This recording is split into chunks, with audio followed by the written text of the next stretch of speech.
Hello दोस्तों, नमस्ते। मैं हूं सविता पल। अपने यूट्यूब चैनल पे आप सभी का स्वागत करती हूं। तो दोस्तों, आज हम आप लोग के सामने मैं एक नाच पर का गीत लेकर आई हूं। अगर अच्छा लगेगा तो प्यार दुलार आशीर्वाद जरूर दीजिए।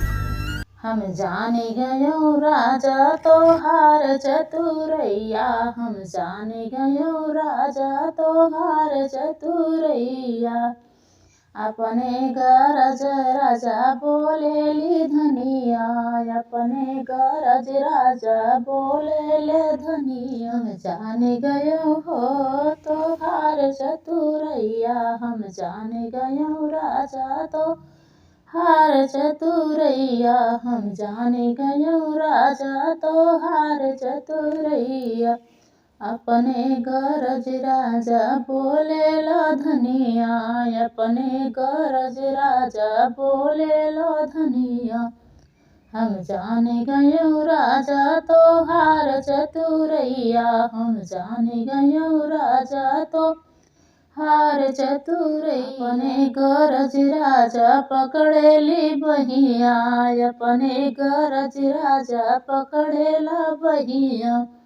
हम जाने गयो राजा तोहार चतुरैया, हम जाने गयो राजा तोहार चतुरैया। हम जाने गयो हो राजा तोहार चतुरैया। अपने गरज राजा लूटावे रुपैया, अपने गरज राजा लूटावे रुपैया। हम जाने गयो हे, हम जाने गयो राजा तोहार चतुरैया, मैं जाने गयो हो राजा तोहार चतुरैया।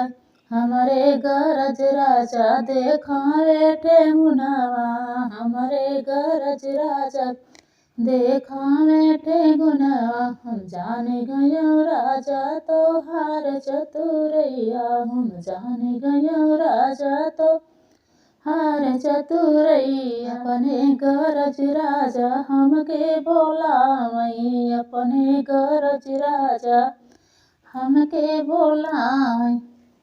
हम जाने गयो राजा तोहार चतुरैया, हम जाने गयो राजा तोहार चतुरैया। हमारे गरज राजा देखावे ठेंगुनवा, हमारे गरज राजा देखावे ठेंगुनवा। जाने गयो राजा तोहार चतुरैया, हम जाने गयो राजा तोहार चतुरैया।